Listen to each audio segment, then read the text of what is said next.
Watch a MAGA congressman absolutely rip apart a witness with a simple question.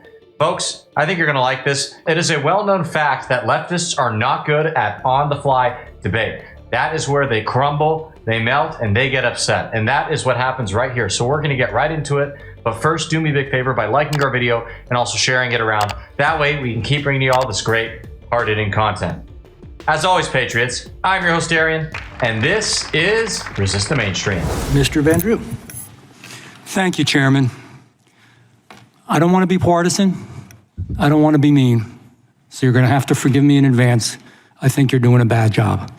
I think your administration has done a bad job. You've hurt legal Americans, legal immigrants, and helped some folks that shouldn't be in this country. We all support legal immigration. There's always this desire to typecast us as people who don't support legal immigration. Legal immigrants are some of the very best Americans that they are. There's nobody better than legal immigrants. They appreciate America. And they come to America because they believe in our values. They're willing to work hard. They pledge allegiance to our flag.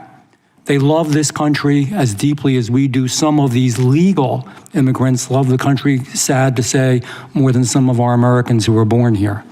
And these individuals, they wait patiently, sometimes for years and years and years. And I know this because I get real involved in my district on the street, as I'm sure all the other members of Congress do. And we see good legal people that even have families here that deserve to be here, that have done it the right way, that haven't crossed the border illegally, that haven't done anything wrong, that haven't been given preferential treatment because of virtue signaling. Just good people that love America. And they're in the back of the line, and they're shoved back there, and they wait for years, and it costs money, and it's complicated, and it's hurtful. Okay, sorry, but this is a bit ridiculous. I'm gonna have to disagree with this guy here. There are plenty of legal immigrants who are actually not grateful to be in this country. Legal, all right? Not illegal, legal, I'm speaking of. And don't get me wrong, there are many good legal immigrants too, but just because somebody comes here legally doesn't mean they're a great person or a patriotic American or even grateful to be here. Frankly, many people see America as an economic opportunity and nothing more.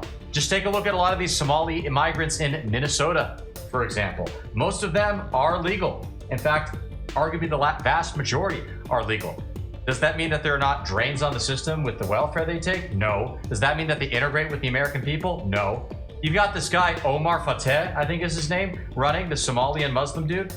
He is speaking in Somali during his campaign speeches. He's currently a state senator and he's running for mayor. And now it's gotten so bad that the white guy, this liberal loser, Minneapolis mayor, he's campaigning in Somali too. And what, because they're legal? Well, I mean, they're good, right? Of course. That's the logic of so many Republicans, and they're totally wrong on this. But under this administration, fraud-ridden parole programs are undermining their dream. Instead of honoring the commitment of legal immigrants, we see them, as I said before, being jumped in line by hundreds of thousands of migrants under parole programs that lack comprehensive oversight that they should have, making it dangerous for everyone in America, and is riddled with fraud. In fact, many of these migrants that you are letting in now have no legitimate path to enter our country without programs like CHNV. I'm gonna tell you a story on the street. A guy I've known for years. His name's Kayla. I've told the story before. He's a South Asian. He's Indian.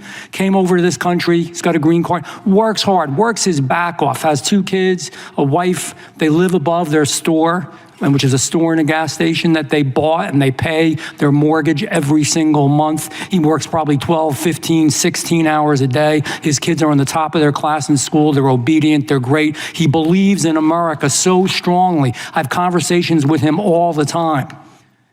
One day I go there, and he's got tears in his eyes after years and years of waiting, and other people jump in the line who couldn't give a damn about America.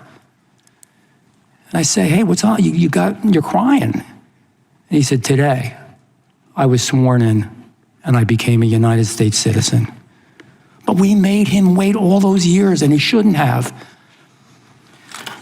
When we allow hundreds of thousands of immigrants, migrants, to leap ahead in line, we lose the trust of people like Kayla who've waited for years to become Americans. We lose the trust of legal immigrants who come here in good faith, seeking a better life. Thank you. Apu, come again. I am Apu from The Simpsons. No, and I'm not even saying that in a mean way. That's actually Apu, that character from The Simpsons, is a positive stereotype of Indians. You know, the kind of Indian immigrants, I should say. The kind who are hardworking, you know, the industrious. They come here, they work in the gas station, they buy the gas station, they run the gas station. You know, it's just an honest, hard work that actually benefits the American people. That's an example of an immigrant who I'm totally fine with being here. That's great. They're contributing to our country. They love our country. God bless you. But then on the other side, you have immigrants who are very whiny about this nation. Take, for example, Hari Kolobolu. He is an American Indian guy who has made a documentary called The Problem with Apu, where he talked about how it's such a racist, disgusting stereotype meant to bully Indians. And, oh, I got bullied as a kid because of Apu from The Simpsons. It was so horrible. People like that, it's just like, dude, why did you come to this country? Why are you here? My gosh, just get lost already. And to add to this point, I see legal immigrants who support illegal immigration. They'll say stupid stuff like, well, I'm an immigrant, so who am I to go after somebody for immigrating here?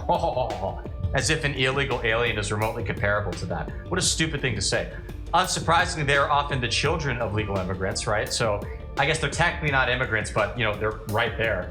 And they're sitting there pretty much spitting on all the hard work their parents did. But sometimes their parents will spit on their own hard work. It's really quite bizarre, and I don't get it. And we lose the trust of the American people. And I'm telling you, I'd love to take you out on the street. I'd love to take you to my district or I'll walk out any district and talk to Americans and how tired of it they are. Yeah. They're sick and tired of it. This American system is a great system, and it's a system where you're supposed to follow the law, the rule of law, and it's supposed to be equal for everybody. So I have questions for you. I'm going to ask you for a simple yes or no because we're running out of time. It's an easy question. USCIS, has it diverted resources from legal processing, from processing legal immigration applicants to address issues stemming from parole programs like CHNV program? Yes or no? Are we removing some resources? I know the answer already. No. Okay, well, I disagree with you. We are and we have to. Do you believe that the current administration of the CHNV program has strengthened public trust in our immigration system?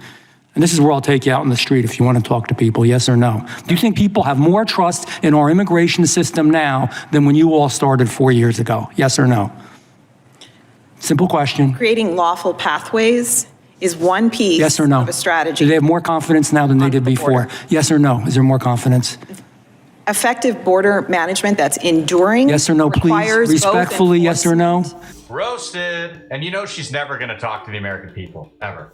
Oh, do people have more confidence now on the street, on the American people who pay the taxes, who pay your salary and my salary? Do they have more confidence now than they did 4 years ago? Yes or no? I have not surveyed. You can't answer the question because you know the answer is no, they don't. It's part of what happened in this election, Mr. Chairman. I'm afraid that the gentleman is not going to get a straight answer from his witness. This is cool and all, and I enjoy the grilling, but serious question from my viewers, I want you to answer right now. Do you think something is going to come of this? Is there going to be a prosecution? Are there going to be any charges filed, for instance? Is there going to be some kind of systemic change made or legislation passed? I want to hear what you think because I hate to sound cynical, but I'm not seeing it. All right, remember when Ted Cruz roasted Google and big tech and YouTube and Facebook and all that about 10 years ago? That was 10 years ago. He had videos just like this, Forbes, Ted Cruz owns Mark Zuckerberg on censorship. Well, guess what? Facebook, Google, YouTube, they're still censoring conservative voices all the time. That's just a matter of fact. Not all of them, but definitely a significant portion of them. So, I don't know. What do you guys think? Let me know. And his time is... So, Mr. Chairman, I yield back. Well, folks, that wraps up our show for today. What'd y'all think? I hope you enjoyed it. Make sure to comment below. Let us know what you think about it. What kind of stuff you want to see in the future. And if you have not already, hit that subscribe button so we will see you again soon. And to those returning, welcome back. We appreciate you. God bless, Patriots.